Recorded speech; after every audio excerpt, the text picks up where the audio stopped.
Hello, hello, and welcome to this week's episode of The Hard Choice, Simple Steps for Showing Up. My name is Brad Draper. Grateful to be with you. It's been a minute since I've recorded. I gave myself a bit of a buffer, and now I've used it up. How often have you done that in life? You've given yourself a little bit of room to breathe, and so you breathe longer than you probably should. We all do that from time to time. I recorded 3 or 4 weeks worth of episodes. Well, now I need to record more episodes. My buffer is now gone. And so often we do this. We give ourselves room so we can be paced, but then we use up said room. Why do we do this? Why does that happen? Good question. It's not really the topic of today, but something to ponder, right? I would ask that you share this episode. It is meant for somebody. It is important. And it's impactful. It's something I've thought quite a bit about since my experience, about a week ago.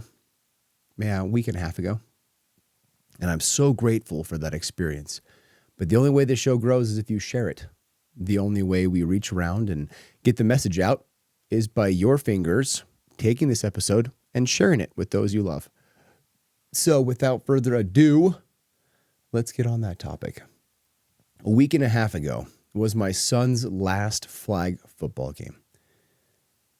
And I had the honor, as I was voluntold, to be the assistant coach. And truth be told, I didn't want to do it. I was actually assistant coach for his T-ball game, and I didn't want to do it. And that was such a pain. T-ball for 4 and 5-year-olds, it's not the most fun sport to watch or play or be in. We'll probably not do that again. If we do baseball, we will return when there's a kid pitch or coach pitch or an actual game going on. To describe T-ball, the whole team lines up in front of the tee and the whole other team lines up at the pitcher's mound in a field, so it's much smaller. And each kid on the whole team hits the ball while one kid fields the ball and passes it to first base. And that's the game. That's all they do. It's not really a game. It's a lot of sitting around, a lot of waiting. However, with flag football, it is much different. When we first started, there was only the coach, and there was no assistant coaches. And my wife voluntold me to go be the assistant coach. I've never played football a day in my life. I know nothing about the sport. I know there's a quarterback and a running back, and a few titles to a few positions. I don't know where those positions are, nor do I know what they do. Linebackers. Yeah, don't know a lot. Very little. And growing up, I played lacrosse. That was my primary sport. But my son wants to learn all the different sports. So flag football it is. And the course of the season went on, and it was okay. Each Saturday we had games. The primary coach made things kind of dumb. He made things kind of hard, and he did things that he wanted to do. And throughout the season, I kept reminding him, saying, man, these are 4 and 5-year-old kids. Our job is to ensure they have fun. There's no keeping score, even though I was kind of keeping score and we won most games. I think we lost 1 game in total. I digress. Winning's important. Always win. We'll stick that in there. But he kept running this same play over and over and over again. It was this really dumb thing where one of the kids or the center would hike the ball to the quarterback. The entire team would run into a huddle. They would jumble the ball around in each other's hands, and then they would sprint off from there, and the other team had to figure out who had the ball. It never worked. In all 8 games or so that we did this, not once did that play ever work. It was way too complex, way too convoluted, and way too difficult for these kids to figure out. Well, the second to last game of the season, head coach was sick. And so it was on me. I had to go be head coach. Normally throughout the season, I was rotating kids on and off the field for water breaks to make sure everybody had equal playing opportunity. Again, to ensure they had fun. That's the whole goal of this age. Just have fun and come back next year. You'll understand a little bit more. You'll be a little bit better. That's kind of the name of the game for most things, actually. To simply have fun and show up again. Just keep showing up and you'll get better. But this stage, it's kind of like herding cats. And on that fateful day that I was head coach, I ran things my way. I changed it up dramatically. I changed up their practice beforehand. I changed up their drills. I did things that I thought would be fun as I stuck my 35-year-old brain into the brain of a 5-year-old. What would be entertaining? I had them pulling each other's flags. I had them doing flag pulling drills and chase me. I had the ball and they had to chase me and pull my flag. 8 little 5-year-olds chasing me around a field, trying to rip my flag off. It was entertaining and I was mostly out of breath. But they had fun. They were laughing. They were enjoying themselves. And that game, we ended up winning 3 or 4 touchdowns over the other team. So much so that they were within 1 yard of end zone with 1 minute left. And our little band of 5-year-olds held them at the line. They did tremendous. I was so proud of them and I was so happy for them and their work. And I asked them after, I said, are you proud of your work? Are you proud of your effort? And they said, yes. And I said, that's all that matters. It doesn't matter if I'm proud of you. It doesn't matter if your parents are proud of you or your teachers or your friends. What matters is, are you proud of yourself? Are you proud of your effort? Are you proud of what you've given? Did you give it your all? Because that's what really matters. What really matters is what you think of yourself, not what other think of you. And how important that trait is. I teach that to my sons so often. They do something they're so proud of. And most parents would say, I'm proud of you. And I have to always catch myself and not say that, and then follow with, are you proud of you? Are you proud of your effort? Are you proud of what you did? And my sons always scream back, yeah. And then I remind them, that is the only person that matters. My opinion of what you did doesn't matter. Mom's opinion of what you did doesn't matter. What matters is your opinion of you. Did you give your best effort? Because I'm trying to curate in my children personal excellence.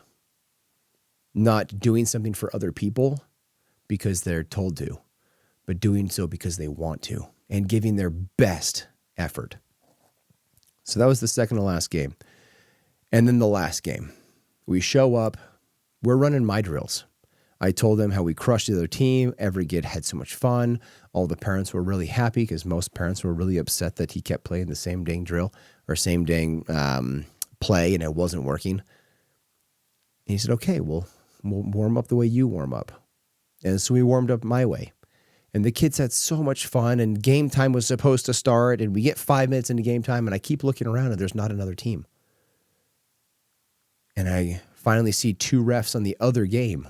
And I run up to him. I said, 1, we have no opposing team. 2, we have no ref. Go figure out what's going on. And as I'm walking around, I see 2 little boys in opposing jersey colors sitting in their parents' laps. And I walk up and I said, are you supposed to be on this field? Are you our opposing team? They said, yeah, our team didn't show up. Our head coach didn't show up. It's just these 2 boys for the whole team that showed up on the last game.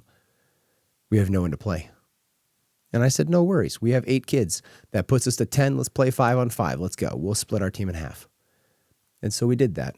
We split our team in half. I coached one team. The actual head coach coached the other team. It was same team on same team, kind of like A-B scrimmage. And we had a blast. The boys had so much fun.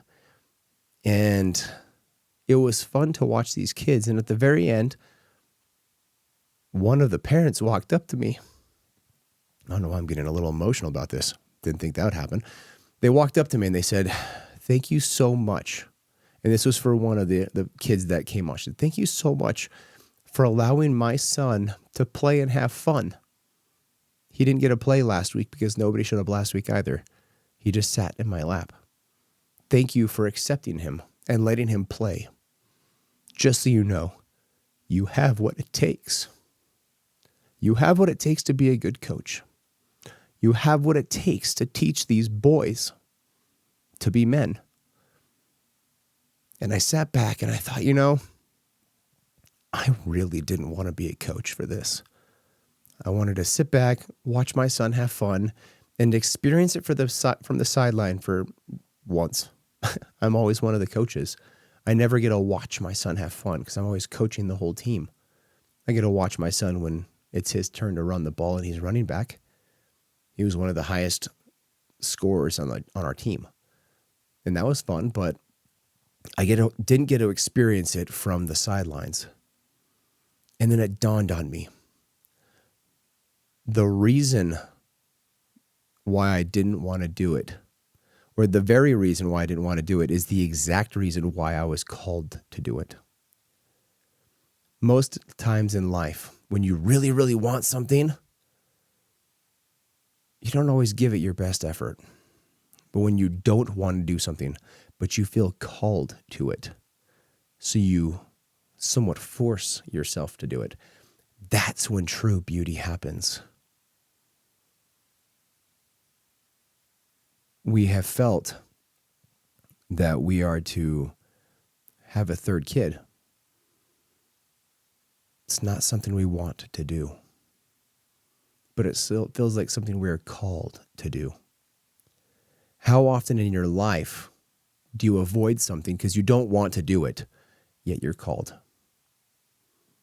Do you do it with full purpose of heart? Do you give everything you have to that calling? To help the kids, to help the little flag football team, to help the t-ball team. Funny enough, our last game, we signed up our son for basketball. He's playing all the sports, right? Figuring out what he likes. So basketball's next. It's in a couple weeks from the recording of this. And my wife looks and she says, they don't have a coach yet. I said, what do you mean they don't have a coach yet? Says, there's nobody that's signed up to be the coach. Their team does not yet have a coach, and the games start in 3 weeks. And she gave me the look like, you're going to be the coach, right? And that's what I've really been thinking about. I don't want to be the coach for this little basketball team. I've never played basketball. I know nothing about it. Again, I played lacrosse. I am so excited for my son to turn 6 so he can play lacrosse. And I'll be coaching that team. But it's one of those things. I'm called to it. There's nobody else to fill the role. If not you, then who? Stand up. Be the coach. If you listen back to my episode about Coach Nick, it's early on, one of my first episodes. There are very few men in this world that have had more impact on my life than my mom and dad. Coach Nick is probably at that top. I had Coach Nick for 2 seasons. My 5th and 6th grade year playing lacrosse. What was I? 11 years old and 12 years old. I hated him. I hated Coach Nick. I did not want to return back for my 2nd year with him. I told my mom, I hate him. I'm not going back. I do not want to play for him. But my parents saw the wisdom.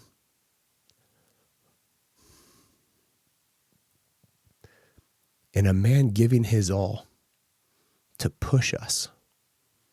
I am so grateful for that man. And I thought about Coach Nick and impacting my life. As I said, he is at the top, besides my parents, of the most influential people in my life. And I spent 2 lacrosse seasons. What is that? A total of, 5 or 6 months, 2 to 3 days a week out of my whole life. That man single-handedly changed the trajectory of my life. And I've since gone to him and thanked him more than once. Found him on social media, the power of social media. And I said, because of you, this is where I'm at. And he said, you're not the first person on those teams to tell me that. Thank you. And I think back to Coach Nick kicking my butt, making us puke. Literally, the things we went through when I was 11 and 12 would not fly in today's society. But we went 26-0. That man shaped my life. And I see these little 5-year-old kids. They're old enough to remember this. And I want them to look back and think, man, I don't remember much about the games, but I remember Coach Brad telling me to be excited, pleased, proud of me, and to not worry about what anybody else thinks. I want you to really, really ponder about those things you don't want to do, yet feel called to do. I am telling you, Coach Nick was called to be my coach when I was 11 years old. He was called because I had a job to do in this world, as did my teammates. And nobody else was qualified but him. That's who I'm striving to be as I'm standing on the field screaming at these 5-year-olds. Telling them good play. Telling them that sucked. Do it again. Telling them to do better. Give me more. You have more. Give me more. I'm one of those coaches.